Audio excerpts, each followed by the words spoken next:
Olá, meu querido, minha querida, bem-vindo ao programa Em Frente. Eu sou o pastor Silas, da IPI de Rolândia. Nós estamos juntos aqui, para falar da Bíblia, que é a palavra de Deus. Seja bem-vindo, seja bem-vinda e também compartilha. Liga para alguém, manda uma mensagem aí no WhatsApp, informa, tá no ar. O programa Em Frente vai ser algo muito especial para mim e para a nossa comunidade, poder ter você nos acompanhando aqui nessa meditação diária da Bíblia, da palavra do Senhor. Nós estamos falando dos salmos bíblicos. Os salmos bíblicos são uma fonte de louvor, são fonte de oração, são fonte de tudo aquilo que você quer para chegar perto de Deus. Você quer conversar com Deus? Você quer ser entendido por Deus? Você quer...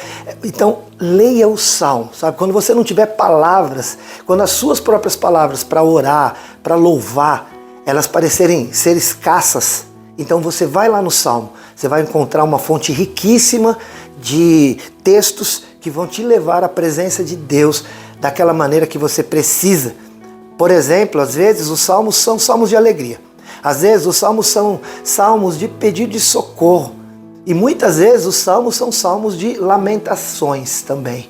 E às vezes os salmos têm no seu bojo assim, um certo ar de revolta, né? Uma conversa com Deus assim, mais chegar e falar, meu Deus, por que isso é assim? E a gente começa a ver nisso, sabe o que, querido? A intimidade do povo de Deus com o seu Deus. Quando esse tipo de conversa, né, parece que está questionando, mas não é um questionamento, não é uma revolta, né, um coração amargurado, não, é um coração que sabe que Deus é seu Pai e que Deus vai dar uma resposta para algumas situações da vida. O Salmo 73 é o salmo de hoje, é um salmo de Asaf. Asaf foi separado assim para ser um levita, né? Um servo de Deus que iria cantar, adorar a Deus com a sua família. Ele era cantor, ele era músico, né? Instrutor de instrumentos musicais, e ele junto com a sua família levava o povo à adoração. Então eu quero ler aqui alguns versículos para você ver esse tipo de salmo que parece uma expressão assim de uma reclamação, mas que no meio da palavra você vai ver que ele consegue entender aquilo mesmo que ele está perguntando. E ele mesmo chega à resposta. Olha só, ele diz assim, com efeito, Deus é bom para com Israel, para com os de coração limpo. Quanto a mim, porém, quase me resvalaram os pés, porque pouco se faltou para que se desviassem os meus passos. Aí ele diz o porquê. Porque eu tinha inveja dos arrogantes, ao ver a prosperidade dos perversos. Para eles não há preocupações, o seu corpo é sadio, é nédio. Eles não partilham da canseira dos mortais e nem são afligidos como os outros homens. Daí a soberba os cinge como um colar e a violência que os envolve como um manto.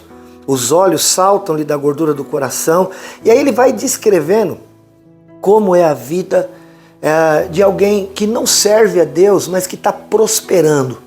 E aí ele vai dizer assim no versículo 11, eles perguntam, como Deus sabe? Acaso há conhecimento no Altíssimo? E aí ele fala a respeito de si, eis que esses são os ímpios, parecem sempre tranquilos enquanto aumentam suas riquezas. E ele fala de si mesmo, quanto a mim, inutilmente conservei puro o coração e lavei as mãos na inocência, porque de contínuo eu sou afligido a cada manhã, eu sou castigado. Olha, você está vendo como que é? Será que um dia você já não fez uma oração parecida? Talvez, né? Talvez um dia você já parou assim num ponto, olhou ao teu redor e chegou até diante de Deus e falou assim, meu Deus, eu te sirvo, eu ando na tua presença, eu te busco. O que está acontecendo? Por que eu sou tratado desse jeito por ti? Enquanto aqueles que nem te conhecem, tão saudáveis, tão ricos, tão famosos, estão aí vivendo uma vida aparentemente regalada. E ele fala isso, olha, quanto a mim, eu quase me desviei. Eu quase falei, quer saber? Parece que aquele que não serve a Deus está numa condição muito melhor. Então eu vou partir para essa agora. Ele falou, parece que foi inútil eu ter conservado o meu coração na pureza. Quantas vezes você não falou isso? Eu sou honesto, eu faço o que tem que ser feito, eu cuido da minha família, eu trabalho honestamente, depois é o corrupto que ganha, que vence, que está numa boa. Às vezes você tem feito essa pergunta, querido. E qual será a resposta para isso? Será que Deus não vê, como diz o ímpio? Será que Deus não sabe, não há conhecimento no Altíssimo de que essas aparentes injustiças estão acontecendo? Ele vai declarar aqui como é essa vida do ímpio e como é a dele sofrida. Aí até que ele chega num ponto que ele mesmo se dá a resposta. E olha o que ele diz aqui, ó, no versículo 16. Em só refletir para compreender isso, achei uma tarefa muito pesada para mim, até que entrei no santuário de Deus e parei para refletir no fim deles. Aí ele fala, tu certamente os pões em lugares escorregadios e os fazes cair na destruição. Como ficam de súbito assolados e totalmente aniquilados de terror. Quando o coração se me amargou e as entranhas se me comoveram, eu estava embrutecido e ignorante. Era como irracional a tua presença. Todavia eu estou sempre contigo, tu me seguras pela minha mão direita. Tu guias-me com o teu conselho e depois ainda me recebe na glória. Quem mais eu tenho no céu? Não há outro em quem eu mais me alegre aqui na terra. Querido, ele termina dizendo, quanto a mim, bom é estar junto a Deus. No Senhor Deus eu ponho o meu refúgio para proclamar todos os seus feitos. Essa palavra, olha, a Bíblia ela é toda boa. Mas esse texto, eu falo assim, existem pessoas que têm o mal de Asaf. A gente tem vários males hoje registrados, né? Mas eu vou te dizer que algumas pessoas têm o mal de Asaf. O que é o mal de Asaf? É essa coisa de parar num certo ponto da vida e ficar se comparando e chegar à conclusão de que a sua condição é pior do que a dos outros. Qual que é o remédio para o mal de Asaf? Se há uma síndrome, né? Se há um mal, tem algum medicamento, né? Tem alguma solução. Eu vou te dar um medicamento. É o que ele mesmo falou. Ele falou, eu estava embrutecido, quer dizer, eu estava irracional. A hora que eu fiquei fazendo esses questionamentos, eu não estava em mim, eu errei. Ele fala, porque um dia eu entrei no santuário de Deus, quer dizer, eu entrei na presença de Deus. E quando você entra na presença de Deus, você vai saber de uma coisa. Você nunca mais vai querer sair de lá. Porque lá você vai perceber algo que é muito melhor do que aquilo que você possa supor, pensar ou imaginar. Porque, querido, a Bíblia diz lá em Romanos assim, que as coisas que Deus tem preparado para nós, o peso de glória que está sendo reservado para cada um de nós, não dá para se comparar com as tribulações do tempo presente. Ele foi lá na presença de Deus, no santuário, como ele diz, e ele olhou lá para o futuro. Ele olhou para o fim de todas as coisas. Então, não é sem motivo que o autor do Eclesiastes diz que o fim das coisas é melhor do que o começo. Porque é lá no fim que você vai olhar para trás e vai entender muita coisa. Você talvez já esteja fazendo essa reflexão na tua vida. Você já parou, olhou e falou, meu Deus, eu errei ali. Eu não devia ter tratado tal pessoa desse jeito. Eu não devia ter andado com fulano. Eu não devia ter aceito tal tipo de conselho. Eu não deveria ter me afastado de Deus naquela hora. Em que eu achei que ele tinha me abandonado, mas ele estava me livrando. Ele estava cuidando. Então, em nome de Jesus, faça como o salmista. Entra na presença de Deus e você vai olhar não para o meio, que às vezes está horroroso, mas você vai olhar para o fim, que é glorioso. Você vai olhar para o fim. Ele fala isso. Aí eu olhei e eu vi o fim de todos eles. E aí você vai ter um texto em Malaquias que fala assim, olha, então vai chegar uma hora que aquele que é o Senhor da justiça vai vir trazendo essa justiça nas suas asas. E aí você vai ver a diferença do que serve e do que não serve a Deus. Talvez agora você esteja cegado e você não consegue enxergar essa diferença e você está questionando, mas eu quero trazer uma palavra para você. Deus já reservou o teu fim, o teu futuro e segundo a palavra de Deus, Ele é glorioso. Jeremias capítulo 29, versículo 11, a palavra de Deus diz, eu é que sei, diz o Senhor, o pensamento que eu tenho a teu respeito. É um pensamento de paz, não é de mal, para te dar o fim que você deseja.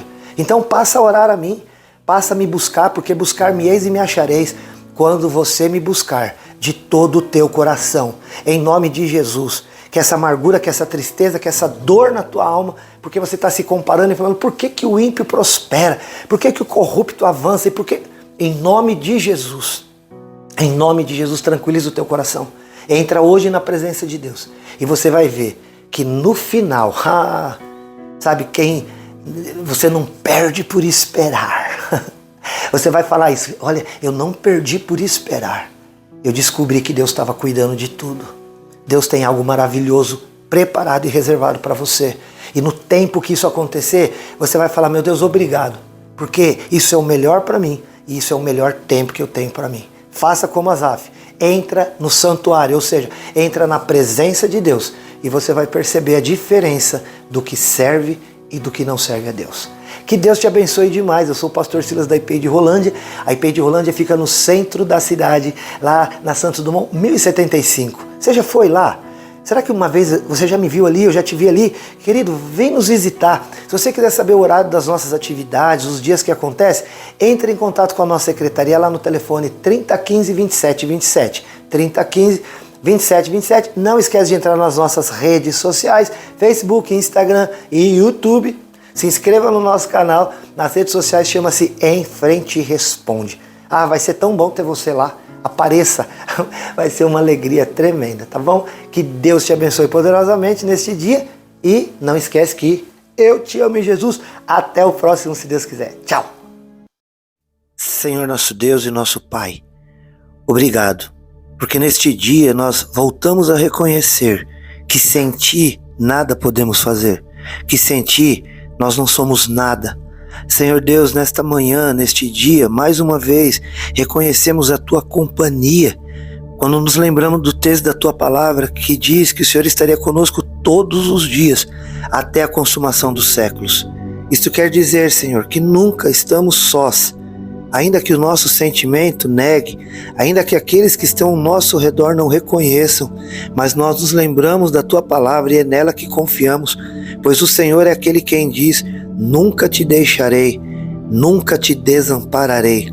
E é nesta palavra que confiamos e descansamos, e neste dia repousamos em Ti em paz, para o Teu louvor e para a Tua glória, em nome de Jesus. Amém.